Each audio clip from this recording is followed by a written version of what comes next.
ညာတက်တော့တောင်ကုန်းနေမန်ကန်ဒိုနှလုံးသားဇီးခွက်ကလေးကတားနေတဲ့ကြားကဖိုးလာဖိထားစိတ်ပူစွာနဲ့အကူကြီးတောင်းတန်ကြားရခြုံပုတ်တီစီကိုပြေးသွားလိုက်ပါတယ်အဲ့ဒီမှာနွယ်ပင်တွေရစ်ပတ်နေတဲ့မိန်းကလေးငယ်လေးတစ်ယောက်ကိုတွေ့လိုက်ရတယ်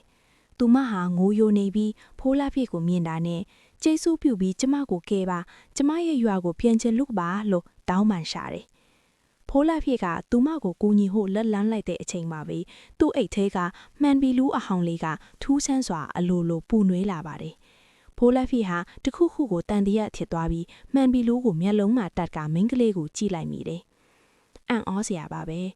မှန်ပီလူးထဲမှာမြင်နေရတာကမိန်းကလေးမဟုတ်ပဲတစ်သားရုပ်ကြီးတရုပ်ထည့်နေပြီးသူမရဲ့ချက်တောက်တွေကမြေကြီးတဲကိုအမြင့်သွေနေရကိုတွေ့လိုက်ရတယ်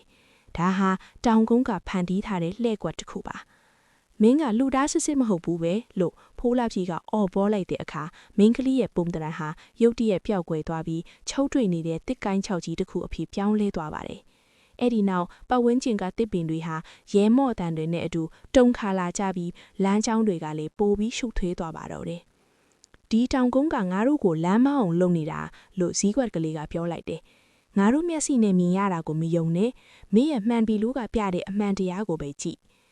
ဖိုးလာဖိဟာမှန်ပီလူးကိုတတ်ပြီးရှေ့ကိုဆက်ကြည့်လိုက်တဲ့အခါတာမန်မျက်စိနဲ့မမြင်ရတဲ့ရွှေရောင်လမ်းကြောင်းလေးတစ်ခုကိုမြေကြီးပေါ်မှာတွေ့လိုက်ရတယ်။အဲ့ဒီလမ်းကြောင်းဟာတောင်ကုန်းရဲ့အမြင့်ဆုံးနေရာစီကိုဦးတည်နေပါတယ်။သူတို့နှစ်ယောက်ဟာရွှေရောင်လမ်းကြောင်းအကိုင်းကယူးတစိုက်လျှောက်လန်းလာပြီးတောင်ထိပ်ကိုရောက်ခါနေပါပဲထူးဆန်းတဲ့မှန်နံရံကြီးတစ်ခုကလမ်းကိုပိတ်ဆို့ထားတာကိုတွေ့လိုက်ရတယ်။အဲ့ဒီမှန်ထဲမှာဖိုးလာဖိရဲ့ပုံရိပ်ကပေါ်နေပေမဲ့မှန်တဲလာဖိုးလာဖိကတော့ပြုံးပြီးပြောနေတယ်။ဖိုးလာဖိမင်းတို့လောက်ပင်မနေတာဘာလို့ဆက်သွားနေမှာလဲအိမ်ကိုပဲပြန်လိုက်ပါတော့အဲ့ဒီဖန်သားလုံးလေးကိုဒီမှာထားခဲ့ရင်မင်းကိုရွာအတီလမ်းပြပေးမယ်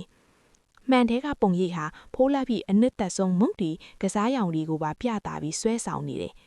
ဖိုးလာဖိဟာခဏတော့တွေ့ပေသွားပြီမဲ့သူ့အိတ်ထဲကဖန်သားလုံးလေးရဲ့နှွဲထွေးမှုကိုခန်းစားလိုက်တဲ့အခါသူ့ရဲ့ရည်ရွယ်ချက်ကိုပြန်တတိရသွားပါတယ်ငါမပြန်ဘူးငါရွာသားတွေနဲ့တောအုပ်ကြီးကိုကဲတင်ရအောင်ပါလို့သူကခိုင်ခိုင်မာမာပြောလိုက်တဲ့အခါပါပဲမှန်နရံကြီးဟာအစိတ်စိတ်အမွာမွာကွဲ့အပ်သွားပါတော့တယ်ဒါပေမဲ့မှန်ကွဲစေတီကျွေးကျသွားတဲ့အခါသူတို့ရှိမှပေါ်လာတာကတော့ပိုပြီးချုပ်เสียကောင်းတဲ့တိမ်ထိတ်နတ်ကလေးတွေဖုံးလွှမ်းနေတဲ့အလင်းအိမ်မျောစင်ကြီးဖြစ်နေပါတော့တယ်အဲ့ဒီမျောစင်ရဲ့အပေါ်ဆုံးမှာတော့အနီရောင်မျက်လုံးကြီးတစ်လုံးကသူတို့ကိုစောင့်ကြည့်နေတယ်